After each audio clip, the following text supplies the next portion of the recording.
விஷயங்களை குறித்து நமக்கு விளக்கங்களை தந்தார்கள். சில நபர்களுக்கு புரியாமல் இருக்கலாம். விவரம் தேவைப்படக்கூடியவர்கள் ஹஸரத் அவர்களை அணுகி விளக்கத்தை கேட்டுக்கொள்ளுமாறு அன்போடு கேட்டுக்கொள்கிறோம். அடுத்தபடியாக அல் ஹாஃபில் முகமது அய்யூப் அவர்கள் செயற்கை கருவூட்டலும் இஸ்லாம் கூறும் வழிகளும் என்ற தலைப்பின் கீழ் ஆய்வரங்கத்தை சொல்லுவார்கள்.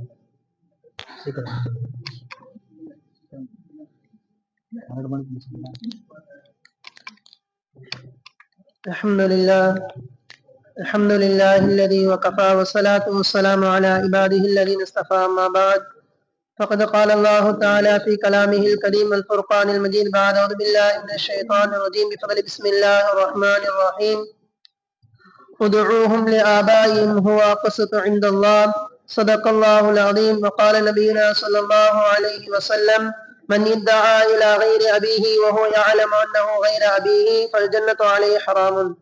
صدق رسوله النبي الكريم ونحن على ذلك من الشاهدين والشاكرين والحمد لله رب العالمين.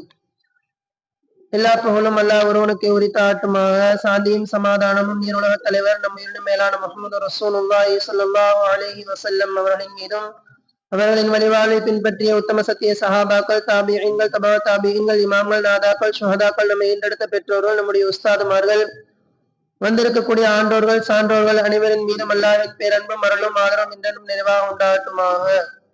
இன்று துஆ செய்த முன்னுரை ஆரம்பம் செய்கிறேன். அஸ்ஸலாமு அலைக்கும் வரஹ்மத்துல்லாஹி வபரகாத்துஹு. இந்த ஆய்வரங்கத்தில் எனக்கு கொடுக்கப்பட்டுள்ள தலைப்பு செயற்கை கருவூட்டலும் ஷரியாத்தின் சட்டமும்.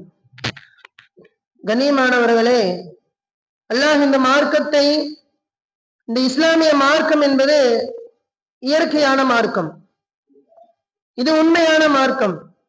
மற்ற மார்க்கத்தை போன்று, மற்ற அரசியல்களை போன்று பிரச்சனை வந்ததற்கு பின்னால் அதற்கு ஒரு தீர்வு காண வேண்டும் என்ற பேச்சிற்கு இஸ்லாத்தில் இடம் கிடையாது. 1400 ஆண்டுகளுக்கு முன்னால் அல்லாஹ் தனது திருமறையிலும் பெருமானார் ஸல்லல்லாஹு அலைஹி வஸல்லம் சொல்வழியிலும் அல்லாஹ் வரக்கூடிய எல்லா பிரச்சனைகளுக்கும், எல்லா புதிய நவீனமான பிரச்சனைகளுக்கும் அல்லாஹ் தீர்வை சொல்லிவிட்டார். பெருமானார் ஸல்லல்லாஹு அலைஹி வஸல்லம் வழிகளை காட்டி தந்து விட்டார்கள்.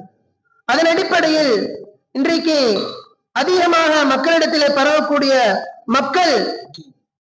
மக்களுடைய சிந்தனையில் வரக்கூடிய ஒரு விஷயம் செயற்கை கருவூட்டல் சென்டர். இதற்கு ஆங்கிலத்திலே சொல்லப்படும் இன்விட்ரோ ஃபெர்டிலைசேஷன் என்று சொல்லப்படும் செயற்கையாக கருவூட்டல். கண்ணியமானவர்களே, அல்லாஹ் இந்த மனித சமுதாயத்தை நேராக நடத்த வேண்டும், அந்த மனிதன் தன்னுடைய வாழ்க்கையை சீராக வாழ வேண்டும், மனித கோட்பாடுகள் பாதுகாக்கப்பட வேண்டும் என்பதற்காக அல்லாஹ் திருமணத்தை ஏற்படுத்தி வைத்திருக்கின்றான். திருமணத்தை பற்றி இஸ்லாம் கூறி காட்டும்போது பெருமானார் ஸல்லல்லாஹு அலைஹி வஸல்லம் சொன்னாங்க, அந்நிகாஹு மின் சுன்னதி ஃபமன் ரகிப அன் சுன்னதி ஃபலைஸ மின்னி. நிக்காஹ் என்னுடைய வழிமுறையை சார்ந்தது, அதை யார் மறுப்பாரோ அவர் என்னை சார்ந்தவர்கள் என்று சொன்னார். ஆனா திருமணத்தை இஸ்லாம் இந்த அளவு வலியுறுத்தி சொல்வதற்கான காரணம் என்ன? அந்த திருமணத்தின் மூலமாக 4 விஷயங்கள் பாதுகாக்கப்படுகின்றது. அதையும் பெருமானார் ஸல்லல்லாஹு அலைஹி வஸல்லம் துன்கிஹுல் மராத்து, ஒரு பெண் திருமணம் முடிக்கப்படுகிறாள், நீ 4 விஷயங்களுக்காக திருமணம் முடிக்கிறாள். முதலாவதாக நீ ஜமாலிகா, அவளுடைய அழகிற்காக; இரண்டாவது நீ மாலிகா, அவளுடைய பொருளிற்காக; மூன்றாவது நீ ஹசபிகா, அவளுடைய குலப்பெருமைக்காக; நான்காவது நீ தீனிகா, அவளுடைய மார்க்கத்திற்காக என்று பெருமானார் ஸல்லல்லாஹு அலைஹி வஸல்லம். அப்ப தன்னுடைய சந்ததியினுடைய கோட்பாடு தன் சந்ததியை பெருக வேண்டும் என்பதை இந்த இஸ்லாம் விரும்புகிறது. அதன் காரணமாக இஸ்லாம் திருமணத்தை கட்டாயமாக சொல்லி காட்டுகின்றது. திருமணத்தினுடைய மிகப்பெரிய ஒரு முக்கிய அம்சம் என்ன? குழந்தை பெற வேண்டும். பெருமானார் ஸல்லல்லாஹு அலைஹி வஸல்லம் பல சஹாபாக்களுக்கு துஆ செய்திருக்கிறார்கள், அதிகமான மக்கள் பேர் பெற வேண்டும் என்பதற்காக வேண்டி. ஆக குழந்தை பெறுவது என்பது இஸ்லாத்தில் ஒரு முக்கிய அம்சமாக காணப்படுகிறது. கண்ணியமானவர்களே, இன்றைக்கு அந்த குழந்தை மனிதனுக்கு தாமதமாகின்ற பொழுது, திருமணமாகி குழந்தை பெறுவதற்கோ குழந்தை உருவாகுவதற்கோ கருத்தரிப்பதற்கோ தாமதமாகின்ற பொழுது, அல்லாஹ் குழந்தை பாக்கியத்தை வழங்க தாமதப்படுத்துகின்ற பொழுது மனிதன் வேறு வழியை கையாளுகின்ற ஒரு தோற்றம் தான் இந்த செயற்கை கருவூட்டல். அதே போன்று குழந்தை என்பது குடும்பத்தினர் மகிழ்ச்சிக்கான காரணங்களில் ஒன்று. ஒரு குடும்பத்துல குழந்தை இருந்து என்று சொன்னா அந்த வீடே கலகலன்னு இருக்கும். ஆனா குழந்தை என்பது மிக முக்கிய மனிதனுக்கு.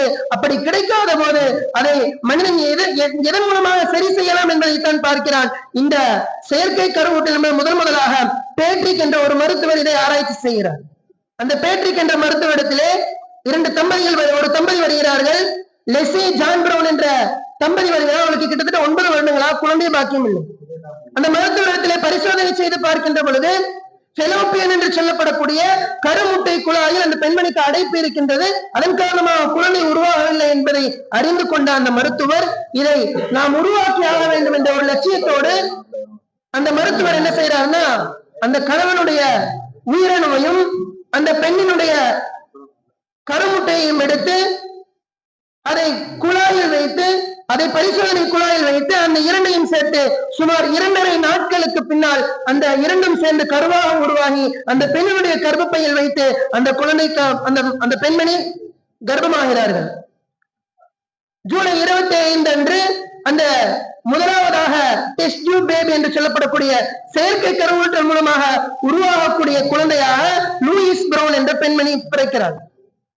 அதற்கு அடுத்தபடியாக 1978ஆம் ஆண்டு 2ஆம் குழந்தையை, துர்கா என்று பெயர் வைக்கப்பட்ட 2வது குழந்தையை ஒரு மருத்துவர் கண்டுபிடிக்கின்றார். ஆக இவ்வாறாக இந்த செயற்கை கருவூட்டல் என்பது உருவாகின்றது. இந்த செயற்கை கருவூட்டல் என்பது மொத்தம் 7 விதமாக இருக்கின்றது. கண்ணியமானவர்களே, முதலாவது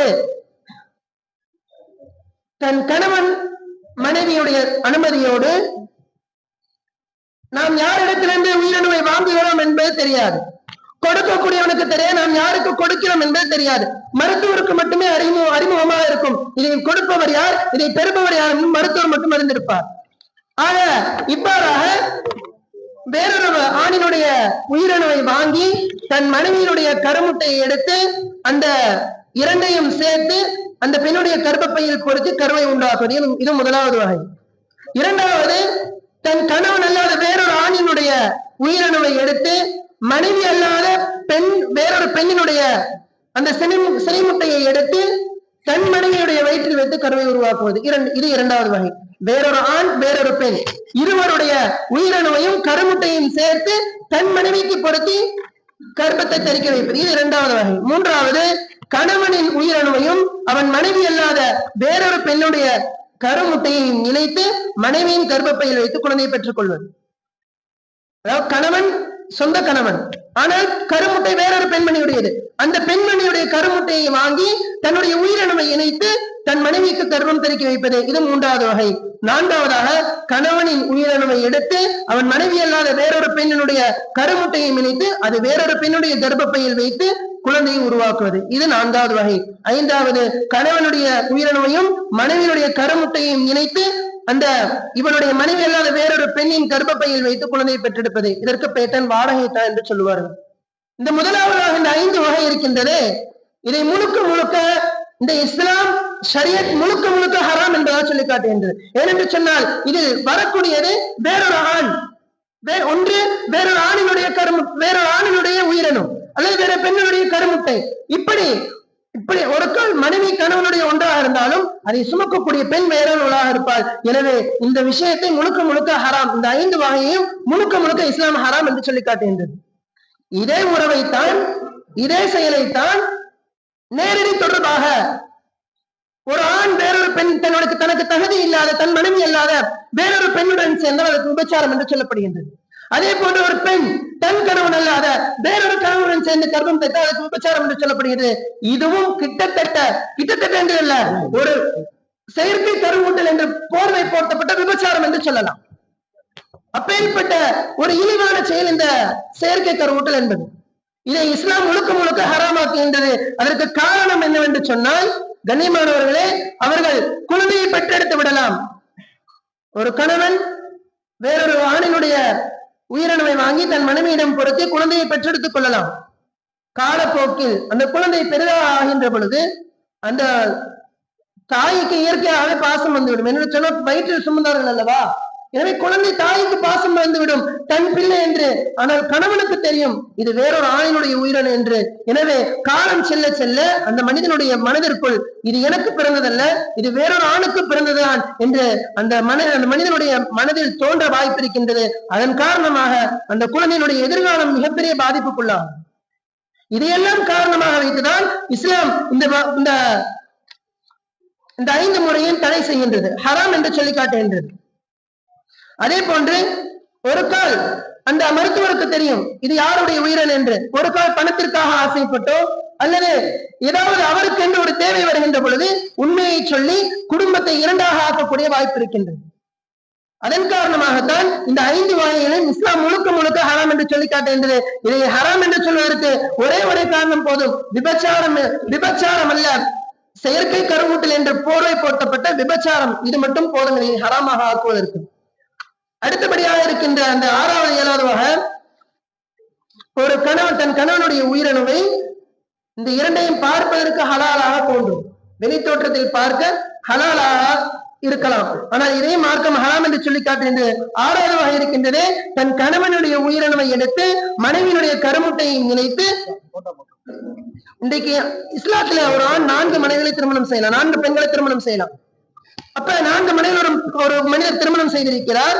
அதில் ஒரு மனைவியினுடைய கருமுட்டையும் தன்னுடைய உயிரணுவையும் எடுத்து வேறொரு மனைவியுடைய கர்ப்பப்பையில் வைத்து குழந்தையை வளர்ப்பது.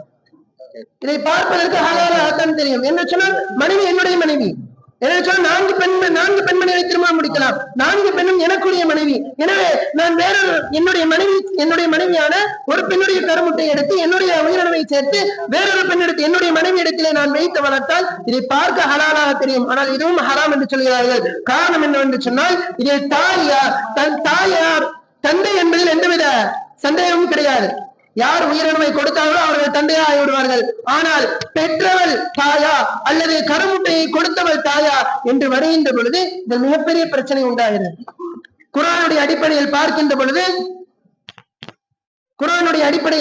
பொழுது அல்லாஹ் சொல்லி காட்டுகின்றான், குர்ஆன் அந்த குழந்தையை பெற்ற யார் குழந்தையை கருவில் சுமக்கிறாரோ அவள் தான் தாய் என்பதா அல்லாஹ் குர்ஆனை சொல்லி காட்டுகின்றான். பல இடங்களில் அல்லாஹ் ஆயத்தை சொல்லி காட்டும்போது சொல்லுவான், இந்த உம்மஹாத்துஹும் இல்லல்லாஹி வலதனஹும், அவர்கள் பெற்றெடுத்தவர்கள் தான் அவருடைய தாய்மார்கள் என்று சொல்லுவார். அப்ப கருமுட்டையை கொடுத்தவள் என்ன கிடையாது, தாய் கிடையாது. ஆனா கருமுட்டை வேறொரு பெண்ணுடையது. 2வது அல்லாஹ் சொல்லிக்கான யஹ்லுகுக்கும் ஃபீ புத்தூனி உம்மஹாத்திக்கும், உங்களுடைய தாயினுடைய கருவறையிலே வைத்து வயிற்றிலே உங்களை நாம் படைத்தோம் என்பதாக அல்லாஹ் சொல்லி காட்டுகின்றான்.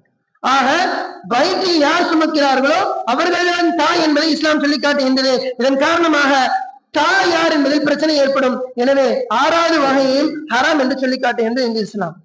7வது வகை இருக்கின்றது. 7வது வகை இயற்கையாக கணவன் மனைவியும் சேர்ந்து குழந்தை உண்டாக்க முடியாத சமயத்தில் தன்னுடைய உயிரணுவை எடுத்து தன் மனைவியினுடைய கருமுட்டையும் எடுத்து அதை வெளியிலே ஒன்றாக ஆக்கி தன் மனைவியினுடைய கர்ப்பப்பையிலே வைத்து கர்ப்பம் தரிக்க வைப்பது. இது 7வது வகை. இதையும் பார்ப்பதற்கு ஹலாலை கொண்டு தோன்றலாம். ஏனென்றால் உயிரினமும் என்னுடையது, கருமுட்டை என் மனைவியுடையது, இருவரையும் சேர்த்து ஒரு குழந்தை பிறகு இதில் என்ன ஹராம் இருக்கு என்று நாம் யோசிக்கலாம். கண்ணியமானவர்களே, இது முழுக்க இயற்கைக்கு மாற்றமான. இயற்கை என்ன? இயற்கையுடைய நீதி அல்லாஹ் என்ன ஏற்படுத்தி வைத்திருக்கான்? ஒரு கணவன் மனைவி இணைந்துதான் குழந்தை பிறக்க வேண்டும். அதை வெளியிலே எடுத்து அதை குழந்தை பிறக்க வைப்பது ஹராம். 2வது காரணம் சொல்லி காட்டுகின்றார்கள், அந்த பெண்மணியை அந்த கருமுட்டை எடுப்பதற்காக வேண்டி பல